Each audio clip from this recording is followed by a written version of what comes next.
기독교 하면 떠오르는 단어 뭐가 있을까요? 시각적으로는 십자가, 그리고 기독교의 교리를 이야기할 때는 아마도 이 사랑이라는 단어가 가장 많이 언급되지 않나 싶습니다. 그래서 오늘은 불교경전연구원 이재열 법사님 모시고 이 사랑에 대해서 좀 이야기해 보려고 합니다. 안녕하세요, 법사님. 네, 안녕하십니까. 오늘 반갑습니다. 법사님께 사랑에 대한 이야기 좀 부탁드려야 될 것 같아요. 사랑 좋죠. 그러니까요. 오늘 좋은 주제, 즐거운 주제, 결론도 즐거워야 될 텐데요. 오늘 말씀 잘 부탁드리겠습니다. 네. 감사합니다.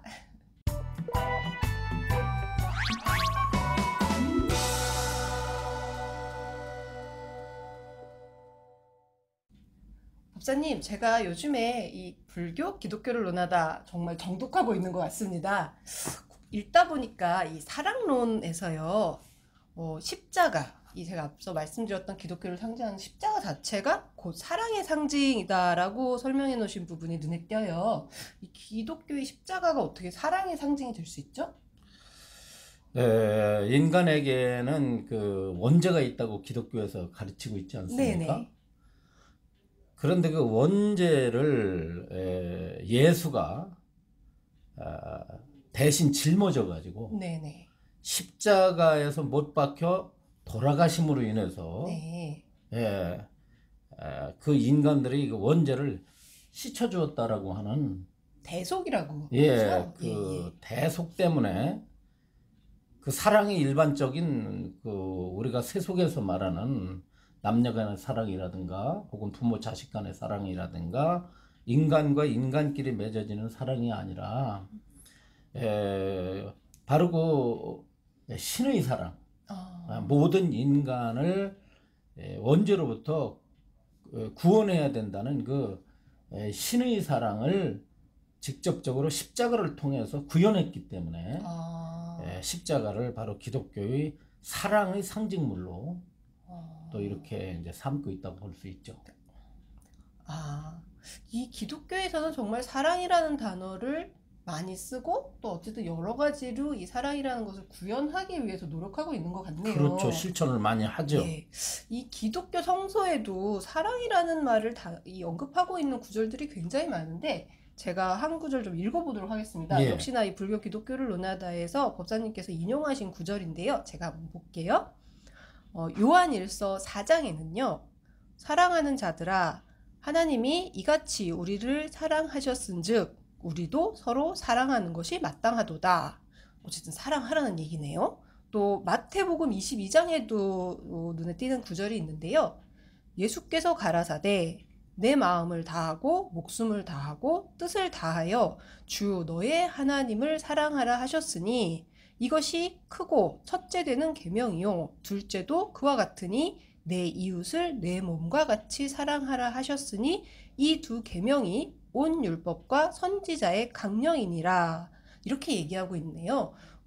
조금 정리를 해보자면 하나님을 사랑하고 네 이웃을 너의 몸같이 사랑하라. 그러니까 이 두 가지 하나님을 향한 거나 아니면 이웃을 향한 거나 가장 중요한 건 사랑이다. 이런 말씀이신 것 같은데요. 그럼 한 인간에 대한 예수님의 사랑은 아까 말씀하셨듯이 무슨 십자가에 못 박혀서 대속하는 형태로도 나타났지만 저희가 조금 더 쉽게 알 수 있게 어떤 형태로 예수님의 사랑은 인간 세상에서 구현됐는지. 예수 그리스도의 그 활동은 네. 그 얼마 되지 않지 않습니까? 네, 3년밖에 안 비슷하죠? 돼요. 예. 그런데 예수의 그 행적을 보면은 아마 그 마음 자체가 사랑으로 가득 차 있었던 것 같아요. 마음 자체가 인간에 대한 사랑으로. 인간에 대한 사랑이 아마 그 가득 찼던 것이 곳곳에서 나타나고 있고, 네. 또 대개 그 예수의 제자들, 네. 예수가 소위 이제 복음을 전파하는 대상들이 아주 낮고 그 보잘것없는 신분의 소유자들을 대상으로 했어요. 그러니까 당시에 이제 그 사회에서 중동의 이제 그 팔레스타인 네네. 북부의 이제 갈릴레이 사람들은 어부들 이제 말하자면 좀 하층민들을 대상으로 해서 그들을 제자로 삼고 이제 그들을 바로 깨우치게 하려고 했었던 그런 거라든가, 또 이제 이렇게 불쌍한 사람들에 대해서 또 죄를 진 사람들, 또 죄를 져가지고 사람들이 죄인이라고 손가락질하고 그거를 갖다 단죄하려고 하는 것들에 대해서 오히려 이제 단죄하려고 하는 사람들을 향해서 꾸짖고, 또 죄진 사람을 오히려 두둔하고 불쌍히 여기는 일들을 예수께서 많이 하셨고, 또 한 예로 이제 구약에 입각해서 볼 때는요, 교회, 구약 교회에는 불구자들이 출입하지 못하게 돼 있어요. 이 신약 성서가 나오기 이전에 구약의 기준에서는요. 그렇죠. 거기서 보면 표현 그대로 하면 장님, 벙어리, 그러니까 장애를 뭐, 가지신 분들, 혹은 뭐 절름발이라고 이렇게 써 있습니다. 우리가 요즘은 그런 언어 써서는 안 되지 않습니까? 근데 아무튼 기독교 성서에는 그런 식으로 표현이 돼 있는데, 우리가 말하는 장애인들은 교회 들이지 말라, 출입도 못하는, 그렇게 됐었어요. 근데 예수는 그런 사람들을 오히려 더 측은하게 여기고 더 가까이 했던 그런 일화가 나타나는데, 그 중에서 하나가 이제 사개오 같은 사람들은요, 사람은 이제 등이 굽었습니다. 이제 꼽추라고 그러잖아요. 예전에 그렇게 표현했던. 성당에 교회에 못 들어옵니다. 근데 예수 얼굴을 보고 싶어가지고 자기가 키가 작으니까 나무 꼭대기에 올라가가지고 이제 예수의 얼굴을 보려고 했더니 예수 그리스도가 사개오를 오게 해가지고 축복을 해주고 그러죠. 그것은 이제 말하자면은 구약의 신관, 구약에 나오는 신과 예수가 선포한 신은 같은 여호와지만 속성이 완전히 다르게 나타납니다. 구약의 신은 분노의 신, 심판의 신, 징벌의 신, 그렇죠. 두려움의 대상. 두려움의 신인데, 예수가 선포한 신은 그런 신이 아니라 바로 포용하고 사랑하고 용서하는, 그리고 모든 인간을 평등하게 보려고 했던 그런 정신을 신약에서는 아주 적나라하게 보이고 있기 때문에, 바로 예수의 그런 어떤 삶을 통해서 나타난 그 어떤 사랑이 구약과는 전혀 다른 형태로 나타난 것에 이제 좀 획기적이라고 할 수가 있죠. 우리 사회의 약자, 소외계층들에 대해서 보다 더 많은 관심을 기울이고 그들에게 더 다가가는 이런 모습으로 예수님의 사랑은 표현이 된 거네요. 예를 들어서 예수께서 이제 그 십자가에 못 박히기 전 빌라도 총통의 명령에 의해서 예수가 이제 잡혀가거든요. 잡혀가기 전날 밤 제자들하고 이제 마지막 식사를 하잖아요. 그게 그 유명한 최후의 만찬 그림으로 나와 있는 이제 그 만찬이죠. 최후의 만찬. 그때 이제 예수가 물을 떠오라고 말합니다. 제자에게. 누구에게. 그랬더니 이제 대에 물을 떠봤더니 예수가 제자들의 발을 씻어주는 거예요. 직접? 깜짝 놀라죠, 제자들이. 그렇죠. 오늘날도 사실 깜짝 놀랄 만한 일인데. 그 추앙하는 선생님 그러잖아요. 선각자. 고귀한 분께서 어떻게 제자의 발을 씻어주느냐 그랬더니 예수께서 말씀하시기를, 내가 너희들의 발을 씻어준 것처럼 내가 없어도 서로의 발을 이렇게 씻어줘야 된다 라고 하는 것은 이제 기독교의 사랑에 입각한 섬김의 어떤 정신을 나타내고 있습니다. 그러니까 이제 예수 그리스도가 신인데, 그렇잖아요. 여태까지 공부했던 신인데, 신이 바로 인간이 신 앞에 머리를 조아리고 무릎을 꿇고 신을 찬양해야 되는데, 거꾸로 신이 무릎을 꿇고서 자기 제자들, 평범한 인간들의 발을 씻어줬다라고 하는 것은 이것은 상상도 할 수 없는 당시의 그 어떤 신관의 변화를 나타난다고 볼 수가 있죠. 그렇죠? 그런 것이 바로 기독교가 오늘날 사랑의 종교로 이렇게 나타나게 되는 그런 근거가 된다고 볼 수 있죠. 참 오늘날의 기준으로 봐도 쉽지 않은 일이고 또 오늘날 그런 일이 벌어진다고 해도 그야말로 뉴스가 될 만큼 파격적인 행보를 많이 보이셨네요. 그렇습니다. 근데 예수님은 왜 인간을 이렇게 사랑했나요? 좀 다르게 여쭤보자면 기독교는 왜 갑자기 이렇게 사랑을 강조하고 있나요? 본래의 하나님이라고 하는 것은 네.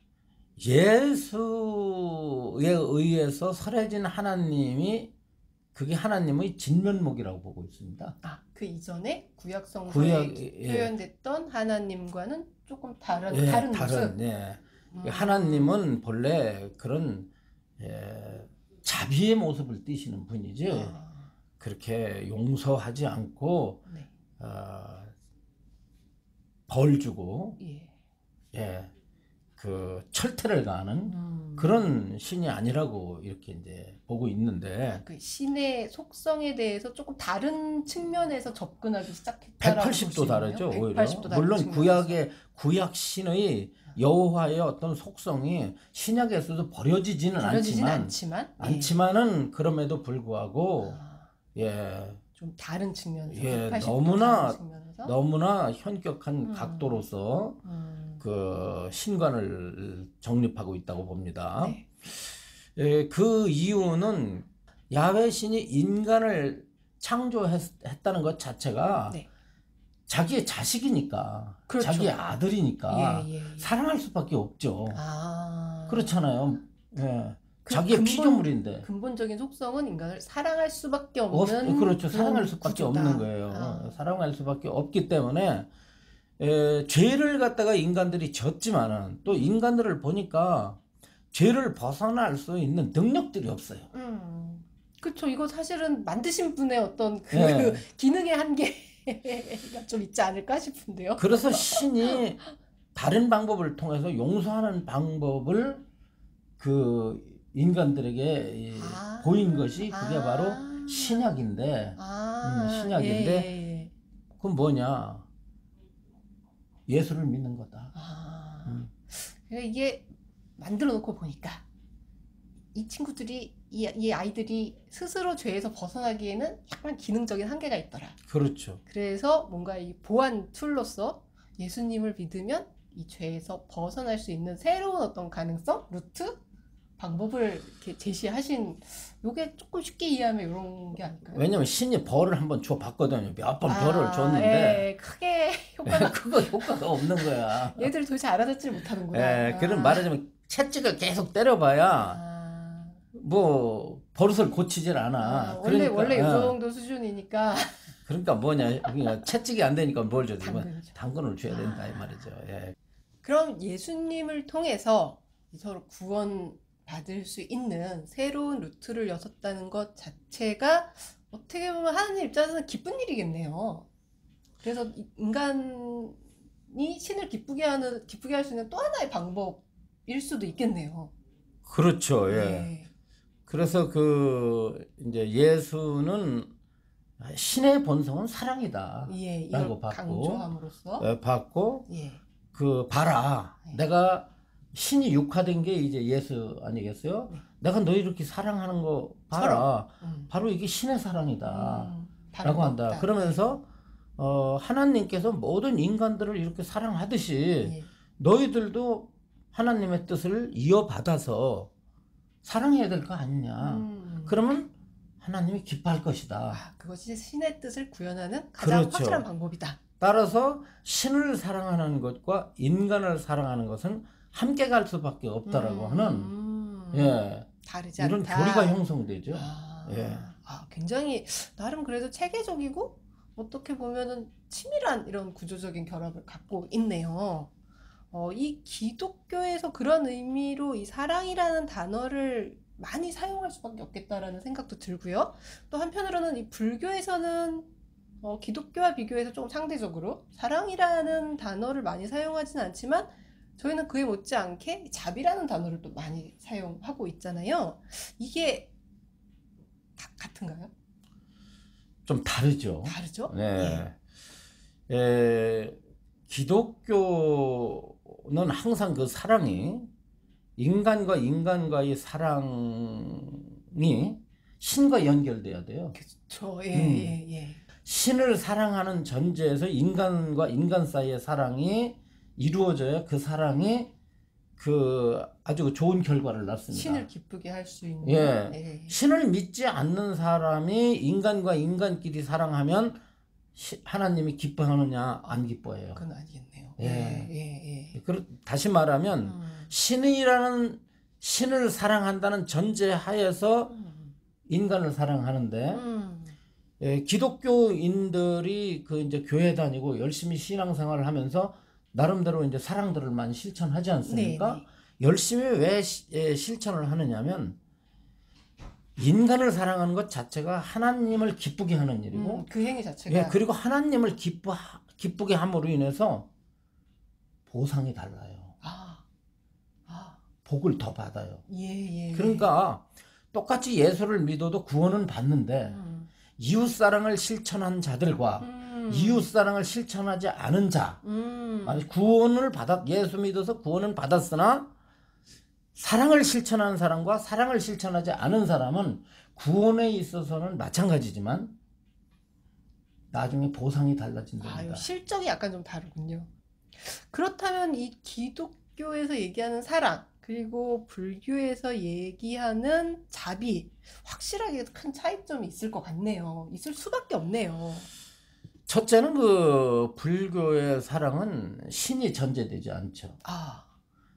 불교에서 사람이 사람을 사랑한다고 그래서 부처님을 기쁘게 하기 위해서 사랑하지는 않거든요. 맞습니다. 그렇지 않습니까? 그런 말씀 못 들어본 것 같습니다. 그렇죠. 근데 이제 불교에서는 사랑이라는 말을 잘 안 쓰잖아요. 대신 이제 자비라는 말을 쓰는데 우리가 이제 좀 교리적인 거지만 자비라는 말은 두 단어의 합성어예요. 그러니까 자비 그러지 않고 자와 비예요. 자와 비. 자와 비를 합쳐가지고 자비라고 말을 합니다. 거기다 이제 크다는 의미의 대자를 붙여가지고 거기 이제 대자대비 하지 않습니까? 그럴 때 이제 이 자라는 말은 기쁨이라는 뜻이에요. 또 뒤에 나오는 이제 비라는 말은 슬프다는 의미인데 사랑은 사랑인데 어떤 사랑이냐면 기뻐서 일으키는 사랑을 자라고 그래요. 기뻐서 일으키는 사랑. 기쁨으로 일으키는 사랑. 근데 내 마음이 기뻐. 사랑을 하니까 기뻐. 그 기쁨으로 충만되어진 사랑을 자라고 그러고. 그 다음에 비라는 것은 무슨 뜻이냐면 불쌍해서 일으키는 사랑을 비라고 그래요. 어떤 슬픈 모습 또는 안타까운 모습을 보고 거기에 같이 슬퍼하는 마음. 그렇죠. 그래서 불교의 사랑은 상대방을 사랑할 때 불쌍해서 사랑을 일으키는데 이 마음이 기쁘게 일으킨다는 거죠. 기꺼이. 조금 이해할 수 있을 것 같아요. 이 법구경의 한 구절을 또 이 책에 담아 놓으셨는데 이 구절이 이 말씀을 이해하는 데 도움이 될 것 같아서 제가 한번 읽어보겠습니다. 이 법구경에는 마치 어머니가 목숨을 걸고 외아들을 아끼듯 모든 살아있는 생명에 대해 한없는 자비심을 일으키라. 이렇게 말씀하고 계시는데요. 사실 자식을 키우다 보면 사랑스러울 때도 있지만 너무 안타까울 때도 있거든요. 그 사랑스러울 때 이 아이를 사랑하는 마음, 그리고 어떤 안타까운 모습을 보면서 또 그 아이에 대한 마음을 일으키는 것 역시 사실 부모의 같은 사랑이잖아요. 그래서 그 자비를 이제 어머니가 외아들을 보는 것과 같은 것에 비유를 해요. 그 외아들을 보면은 마음이 기쁘지 않습니까? 그죠? 하지만 항상 기쁠 때만 있는 건 아니죠. 기쁘지 않. 그런데 그 외아들이 어떻습니까? 뭔가 잘못된 길을 간다든가, 몸이 아프다든가, 신변에 조금이라도 안 좋은 일이 생기면 어머니의 마음이 더 안타깝고 더 애달프고, 불쌍하잖아요. 하지만 그럴 때 일으키는 사랑이 사실 그렇게 더 본다는 거죠. 사랑이죠. 그런데 이제 이 불교의 이 자비라고 하는 것은 전제가 있습니다. 네. 그게 뭐냐면 지혜에 입각해야 돼요. 아, 지혜요. 예. 아. 지혜에 입각하지 않으면 그것은 자비라는 말을 안 써요. 아. 그것은 그냥 세속적인 이제 애착. 애착. 예. 그러니까 인간 지혜가 없이 네. 지혜가 없이 그냥 감정적으로 인간과 인간 사이에서 나누는 사랑은 불교에서 볼 땐 전부 가래와 집착이에요. 그러면 애착이죠. 아. 애착. 예. 그렇다면 지혜에 입각한 자비란 어떤 건가요? 이제 지혜가 없는 사랑은 네. 고통을 수반합니다. 아. 예를 들어서 내가 자식을 사랑하지만 마음속에서는 고통이 있어요. 이 자식이 어떻게 될까봐. 그렇죠. 네. 예. 또 예를 들어서 내가 자식을 갖다 사랑해서 키웠는데 그 자식이 나한테 불효를 한다? 어떻죠? 내가 널 또, 어떻게 키웠는데. 또 내가 사랑을 하고 있는데 그 자식이 내 사랑을 알아주지 않고 예, 다른 방향으로 자기 식대로 살아간다고 한다면 여기서 어떻게 되죠? 사랑을 준 사람이 슬픔을 아, 그렇죠. 일으키게 돼요. 그리고 또 그런 얘기도 많이 하잖아요. 이게 다 너 사랑해서 하는 거야. 그렇죠. 아이는 너무 힘들어하고 네. 그것이 옳은 길이 아님에도 부모는 이게 다 너 사랑해서 하는 얘기야. 사랑해서 하는 일이야. 이렇게 하는 경우 많죠. 남 기자님도 자녀가 있으시죠? 네, 저도. 자녀 있을 때 예, 자녀를 바라볼 때 사랑스럽지만 마음속으로 근심 걱정이 있어요, 없어요? 매일 근심 걱정이죠. 그 바로 매일. 고통입니다. 그게 뭐냐면 자비가 아니기 때문에 그렇습니다. 아, 그렇군요. 그리고 중생의 사랑은 항상 이기적이에요. 아, 이해관계가 걸리면 자신 쪽으로 향합니다. 아, 아무리 부모 자식 천륜이라고 해도요.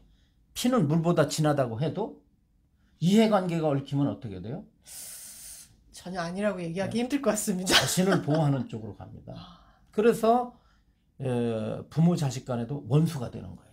그렇죠. 바로 세속의 사랑, 인간의 사랑이라는 것은 그렇게 미완성이고 한계가 있고 고를 수반하죠. 고를 수반해요. 자비는 그게 없다는 것은 불교에서 지혜는 어떻게 해서 일어나느냐면 마음에서 탐진치가 소멸했을 때 일어나거든요. 네. 탐진치라고 하는 삼독이 소멸을 하고 그 다음에 지혜에 의해서 존재의 본성을 꿰뚫어 아는 능력이 생기지 않습니까? 그러므로 인해서 그 지혜는 마치 가을의 새벽의 하늘처럼 아주 상쾌하고 청정하죠. 그렇기 때문에 사랑을 한다 할지라도 군더더기가 없어요.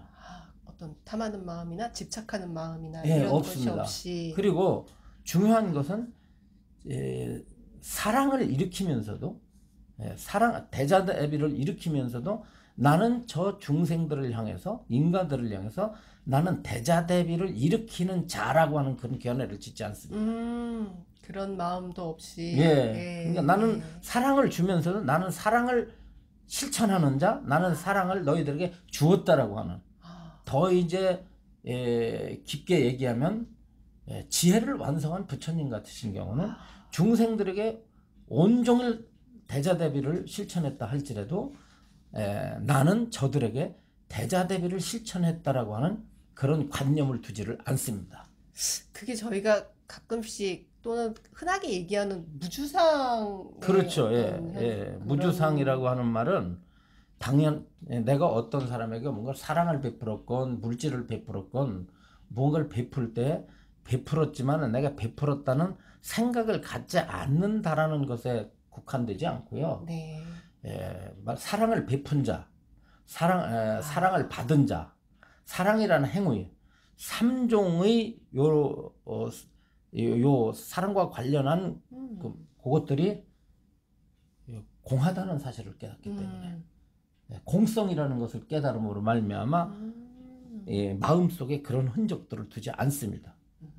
나도 없고 너도 없고 사랑이라고 하는 그것도 공하다. 그래서 이제 대자대비의 실천의 완성은 공성에 입각한다.